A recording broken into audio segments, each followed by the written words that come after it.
جماعة الحق والهدى والسنة هم السلفيون.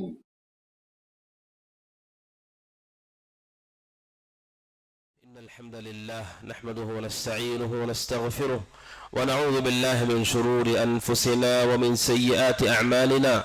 من يهده الله فلا مضل له ومن يضلله فلا هادي له، وأشهد أن لا إله إلا الله وحده لا شريك له، وأشهد أن محمدا عبده ورسوله. يا أيها الذين آمنوا اتقوا الله حق تقاته ولا تموتن إلا وأنتم مسلمون. يا أيها الناس اتقوا ربكم الذي خلقكم من نفس واحدة وخلق منها زوجها وبث منهما رجالا كثيرا ونساء، واتقوا الله الذي تساءلون به والأرحام إن الله كان عليكم رقيبا. يا أيها الذين آمنوا اتقوا الله وقولوا قولا سديدا يصلح لكم أعمالكم ويغفر لكم ذنوبكم، ومن يطع الله ورسوله فقد فاز فوزا عظيما. أما بعد، فإن خير الحديث كتاب الله، وخير الهدي هدي محمد صلى الله عليه وسلم، وشر الأمور محدثاتها، وكل محدثة بدعة، وكل بدعة ضلالة، وكل ضلالة في النار. فأعوذ بالله السميع العليم من الشيطان الرجيم. والسابقون الأولون من المهاجرين والأنصار والذين اتبعوهم بإحسان رضي الله عنهم ورضوا عنه، وأعد لهم جنات تجري تحتها الأنهار خالدين فيها أبدا، ذلك الفوز العظيم.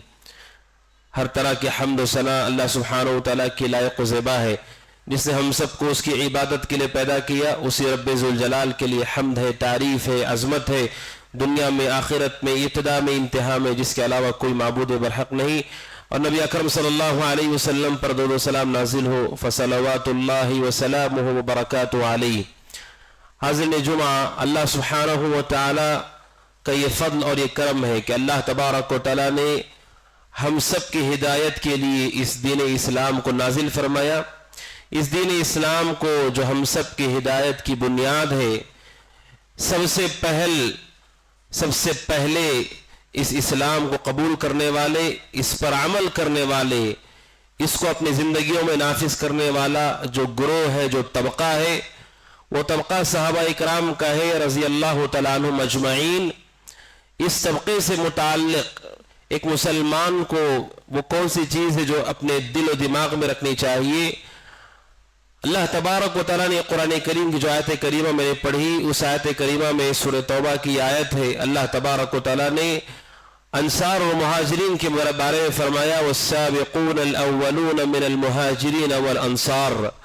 سبقت لے جانے والے، پہل کرنے والے. سبقت اسلام میں بہت بڑی نیکی ہے، پہل کرنا بہت بڑی نیکی ہے.